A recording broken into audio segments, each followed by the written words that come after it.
Hello student, good evening. Welcome to Gupta study point channel. मैं रंजना। आज मैं आपको आपका जो बायोमोलिक्यूल चैप्टर चला था, मैंने उसका पार्ट 1 दे दिया था। आज मैं पार्ट 2 देने वाली हूँ। पार्ट 2 में हमने पार्ट 1 में आपको बताया टाइप्स ऑफ न्यूट्रिएंट्स के बारे में, जाना कहाँ कहाँ कौन सा न्यूट्रिएंट्स पाया जाता है, ये चीज़ हमने देखा। आज हम सीधे मेरा जो टॉपिक है फर्स्ट न्यूट्रिएंट्स जो है कार्बोहाइड्रेट, उसके बारे में हम जानेंगे। यानी कि कार्बोहाइड्रेट्स होता कहाँ है, कहाँ पाया जाता है, ये चीज़ें तो हमने बता दिया था। और किस तरह का न्यूट्रिएंट एनर्जी गिविंग न्यूट्रिएंट्स है, ये भी बात हमने जाना था। लेकिन आज हम सीधे उसके फिजिकल केमिकल प्रॉपर्टीज़ के बारे में जानेंगे कि कौन कहाँ क्या कंडीशन इसकी होती है, ये चीज़ें देखेंगे।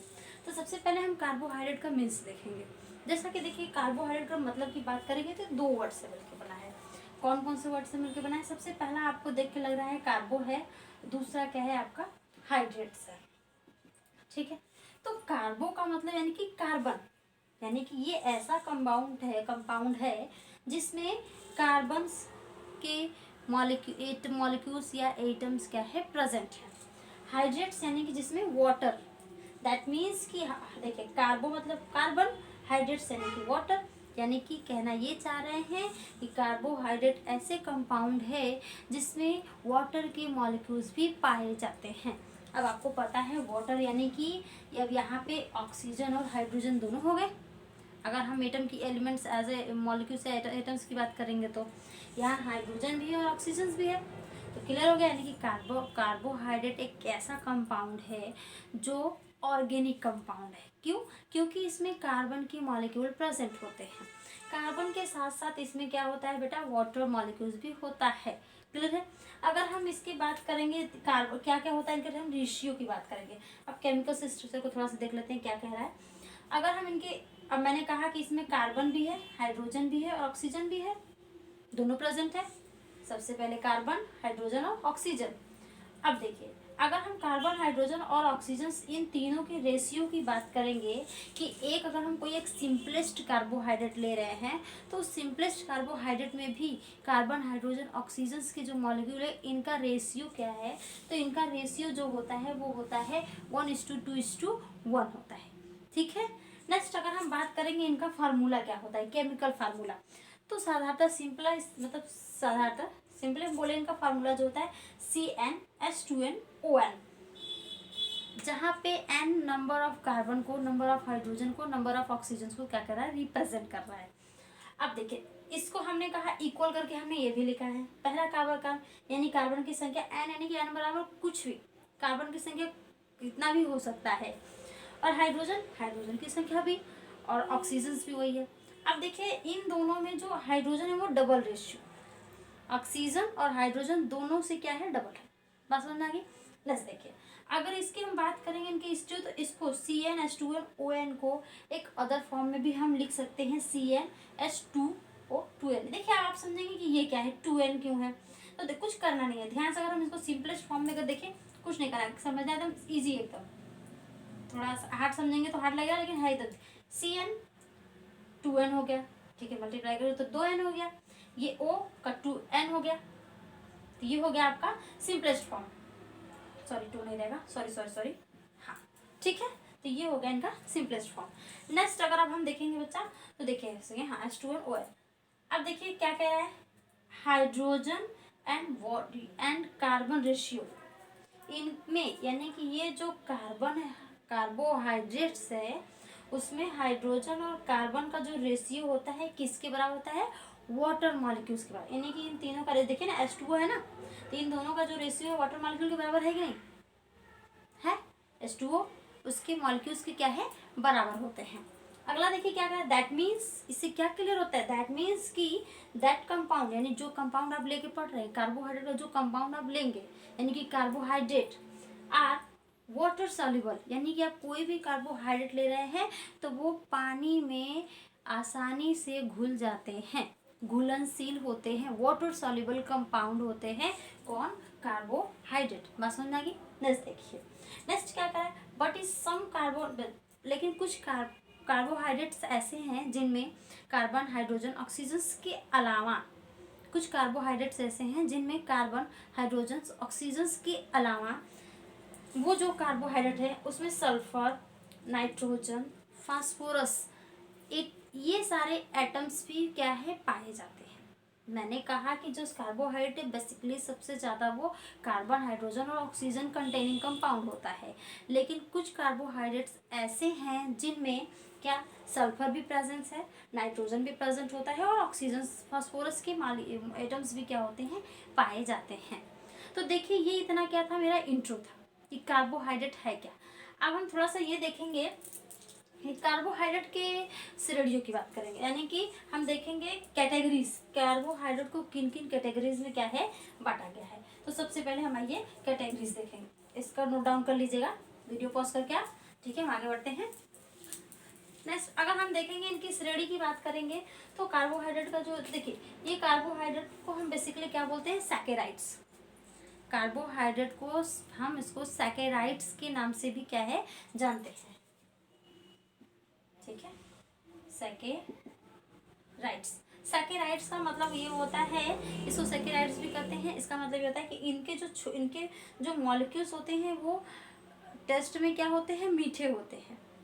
टेस्ट में मीठे होते हैं, वाटर सॉल्युबल होते हैं, प्लस क्रिस्टल लाइक होते हैं। मैंने 3 बार बताई, वाटर सॉल्युबल होते हैं, क्रिस्टल लाइक होते हैं, टेस्ट में यानी कि स्वाद में क्या होते हैं, ये मीठे होते हैं, स्वीट होते हैं। बात समझ में आ गई, इसलिए इनको सैकेराइड्स भी क्या है, कहा जाता है, ठीक है। अगर इनके हम बात करेंगे इनको कंपोजिशंस के बेसिस पे, तो इनको बेसिकली 3 पार्ट में बांटा गया है। पहला जो हमारा है वो है मोनोसैकेराइड, दूसरा डाइसैकेराइड, तीसरा क्या है, पॉलीसैकेराइड, यानी ठीक है। यानी कि हम देखेंगे मोनोसैकेराइड्स क्या, सॉरी यहाँ पे थोड़ा मिस्टेक हुआ है, ठीक है, मोनोसैकेराइड्स है, हाँ सॉरी। पहला क्या है आपका, कैटेगरीज की बात करें, कैटेगरीज ऑफ कार्बोहाइड्रेट, तो पहला आपका जो है वो है मोनोसैकेराइड्स, दूसरा क्या है, डाइसैकेराइड्स, तीसरा क्या है, पॉलीसैकेराइड्स, ओके। ये तीन कैटेगरीज में क्या है, कार्बोहाइड्रेट्स को डिवाइड किया गया है। पहला जो है मोनोसैकेराइड्स, देखिए बेटा, सैकेराइड्स का मीनिंग तो आप जान गए, क्या कह रहा है, स्वाद में मीठे, water soluble, just like crystal like के फॉर्म में ये क्या है, पाए जाते हैं, छोटे छोटे क्रिस्टल फॉर्म में, ठीक है, ये पाए जाते हैं। मोनो यानी कि एक मॉलिक्यूल, मोनो 1, डाई 2, ट्राई 3। अब यहाँ पॉली की बात क्या है, तो मोर देन 2 हो गया, more than 2 molecules of carbohydrate, more than 2 molecules of carbohydrate. हाँ एक चीज़ और थोड़ा मिस्टेक हुआ, इनके अगर कलर की, सैकेराइड्स जो होते हैं बेसिकली इनका कलर क्या होता है, वाइट होता है। सैकेराइड्स का कलर क्या होता है बेटा, वाइट। वाइट, टेस्ट में मीठे, वाटर सॉल्युबल, क्रिस्टल फॉर्म में क्या है, ये पाए जाते हैं। अब मोनो का मतलब होता है वो मॉलिक्यूल, कार्बोहाइड्रेट्स की वो मॉलिक्यूल जिसमें केवल एक सिंगल फॉर्म, उन्हें वापस उनके छोटे से फॉर्म में न ब्रेक डाउन किया जा सके। जैसे ऐसे कार्बोहाइड्रेट जिनको और भी सिंपलेस्ट फॉर्म में तोड़ नहीं सकते हैं, ऑलरेडी ये सिंपल फॉर्म ही है, ऐसे ये क्या है, मोनोसैकेराइड जो होते हैं वो ऑलरेडी सिंपलेस्ट फॉर्म में ही होते हैं, ठीक है। सिंपलेस्ट फॉर्म में ये होते हैं, जैसे सिंपलेस्ट फॉर्म में आपने क्या क्या पढ़ना है, हमने पढ़ना है ग्लूकोज, ठीक है, फ्रक्टोज और गैलेक्टोज, ठीक है, ग्लूकोज, फ्रक्टोज, गैलेक्टोज, बात समझ आ गई। अब देखिए, अब हमें यहाँ पे देखना है इनका केमिकल स्ट्रक्चर की फॉर्म देखेंगे। ये तीनों जो आपको यहाँ पे दिखा है, ग्लूकोज, फ्रक्टोज, गैलेक्टोज, ये तीनों के तीनों लोग जो हैं सिंपलेस्ट कार्बोहाइड्रेट हैं। और कार्बोहाइड्रेट की किस कैटेगरी में आते हैं, तो वो आते हैं मोनोसैकेराइड्स में, ठीक है। क्यों, क्योंकि इनको हम वापस इनके सिंपलेस्ट फॉर्म में ब्रेक डाउन नहीं कर सकते, बात समझ में आ गई। अब देखिए इन तीनों की पोजीशन देखते हैं कि इसमें थोड़ा केमिकल स्ट्रक्चर्स की बात करेंगे, ओके। एक मिनट,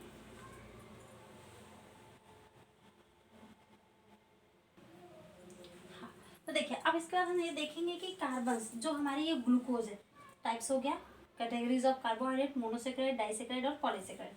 अब इसके बाद हम देखेंगे इनके थोड़ा ग्रुप से बात करेंगे। तो देखिए अगर हम ग्लूकोज की बात करेंगे तो देखिए तीनों का जो फार्मूला होता है वो सेम होता है, लेकिन जब हम इनके टेस्ट और मॉलिक्यूलर फार्मूला तो मॉलिक्यूलर स्ट्रक्चर तो सेम होता है, अणु सूत्र समान होता है, लेकिन इसका जो संरचना सूत्र यानी कि केमिकल फार्मूला जो होता है वो डिफरेंट होता है। इसमें ग्रुप की जो पोजीशंस होती है वो अलग होती है।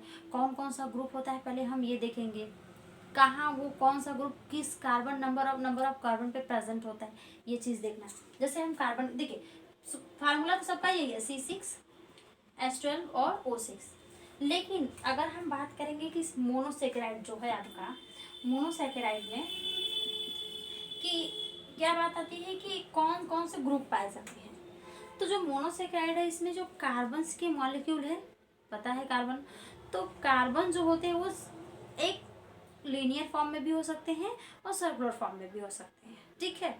लेकिन एक कार्बन मॉलिक्यूल दूसरे कार्बन मॉलिक्यूल से जिस बॉन्ड के थ्रू जुड़ता है वो होता है कोवैलेंट बॉन्ड। कौन सा बॉन्ड होता है, तो वो होता है कोवैलेंट बॉन्ड। कोवैलेंट बॉन्ड के थ्रू वन कार्बन मॉलिक्यूल का बॉन्ड क्या होता है, join to another carbon molecules, ठीक है। इसके अलावा कार्बो मोनोसेकेराइड्स जो मॉलिक्यूल्स होते हैं उसमें क्या होता है, हाइड्रोक्सिल ग्रुप होता है, हाइड्रोक्सिल ग्रुप, ठीक है। इसमें हाइड्रोक्सिल ग्रुप होता है। दूसरा जो होता है उसमें एल्डिहाइड होता है, एल्डिहाइड ग्रुप होता है। तीसरा जो होता है बच्चा वो होता है कीटोन। कार्बन जो होते हैं नंबर ऑफ कार्बन को देखेंगे और हर नंबर ऑफ कार्बन पे जो हम ये देखेंगे कि कितने कौन कौन से ग्रुप प्रेजेंट है। लेकिन ये बात समझ आएगी कौन कौन से ग्रुप हो सकते हैं इस मोनोसेकेराइड में। 3 टाइप के ग्रुप आपको मतलब कि कितने टाइप के ग्रुप्स पाए जाते हैं रिएक्टिव ग्रुप। तो पहला आपका जो है हाइड्रोक्सिल ग्रुप हो गया, दूसरा कीटोन, तीसरा एल्डिहाइड, ठीक है। तो कीटोन आपको पता है कार्बन से, जैसे ये आपका कार्बन है तो इससे डबल बॉन्ड, ठीक है। एल्डिहाइड सॉरी कीटोन है तो ये, ठीक है, यानी कि कार्बन से जो कार्बन एक कार्बन मॉलिक्यूल से ऑक्सीजन मॉलिक्यूल दो बंध द्वारा क्या होते हैं, जुड़े होते हैं। एल्डिहाइड की जब बात करेंगे तो CHO, सीधी सी बात है CHO, ठीक है। हाइड्रोक्सिल यानी कि OH, ठीक है, OH ग्रुप। ये 3 ग्रुप क्या है पाए जाते हैं। और जो one carbon molecule join to another carbon molecule with the help of covalent bond, बात समझ आ गई। उसके अलावा उस सिंपलेस्ट मोनोसेकेराइड जो है उसमें और कौन सा ग्रुप होता है, हाइड्रोक्सिल, कीटोन, एल्डिहाइड, बात समझ आ गई। अब बात करते हैं अलग अलग नेचर्स के जो आपके मोनोसेकेराइड्स हैं, सब आप अपना अलग अलग ग्रुप को क्या करते हैं, बिलोंग करते हैं। जैसे हम ग्लूकोज की बात करेंगे तो इसमें आपका एल्डिहाइड ग्रुप, फ्रक्टोज की बात करेंगे तो क्या होता है कीटोन, और गैलेक्टोज की बात करेंगे तो उसमें क्या ग्रुप होता है, ये चीज़ें हमें देखना है। अब ये आपका स्ट्रक्चर अगर फॉर्म करने चलेंगे, ठीक है, 1 2 3 4 5 6, जैसे अब आपका देखिए यहाँ पे आपका CHO ग्रुप हो गया। इसके बाद यहाँ आपका होता है OH ग्रुप, यहाँ होता है OH ग्रुप। अभी जस्ट बता देते हैं, इस बात को समझा दे रहे हैं। ये हो गया OH ग्रुप, CH2OH। अभी ये समझ में आ जाएगा, 1 मिनट बस वेट करिए, ठीक है। अब इसको अगर आपको ओपन करके दिखाना है तो इसको कार्बन के एक मॉलिक्यूल को 2 ऑक्सीजन से, अभी एक बैलेंसी बाकी है तो हाइड्रोजन जोड़ दीजिए, तो 1 carbon 2 carbon 3 carbon 4 carbon 5 carbon 6 carbon, ठीक है। 1 carbon 2 carbon 3 carbon 4 carbon 5 carbon 6 carbon. तो देखिए पहले कार्बन पे ही कौन सा ग्रुप जुड़ गया बेटा, एल्डिहाइड ग्रुप जुड़ गया। पहले कार्बन पे एल्डिहाइड ग्रुप है और दूसरे ठीक उसके बाद जो ऊपर से नीचे हमारा है, ठीक है, उसके ठीक दूसरे कार्बन पे राइट हैंड साइड में जो हमारा लेफ्ट हैंड साइड वहाँ पे क्या होता है OH ग्रुप। इसके बाद ये आपका ग्रुप क्या है, ये प्रेजेंट होता है। तो ये जो स्ट्रक्चर आप देख रहे हैं वो ग्लूकोज का है, ठीक है। अब यह बात ध्यान दीजिएगा, जो ग्लूकोज है वो वाटर सॉल्युबल होता है, एक पॉइंट मिस हो रहा था यहाँ बता दे रहे हैं। लेकिन जो ऑर्गेनिक जो सॉल्वेंट हैं लाइक केरोसिन, ईथर और भी जो ये जितने भी ऑर्गेनिक सॉल्वेंट हैं, अल्कोहल, इनमें क्या है कार्बोहाइड्रेट सॉल्युबल नहीं होता है, केवल और केवल वाटर में ही ये सॉल्युबल होते हैं, ठीक है। इसलिए इनको ध्रुवीय विलायक, अध्रुवीय विलायक, polar solvent, non polar solvent, ये सारी चीज़ें भी हमें पूरा पढ़ना है। अभी तो हम इंट्रो दे रहे हैं आपको। ठीक है।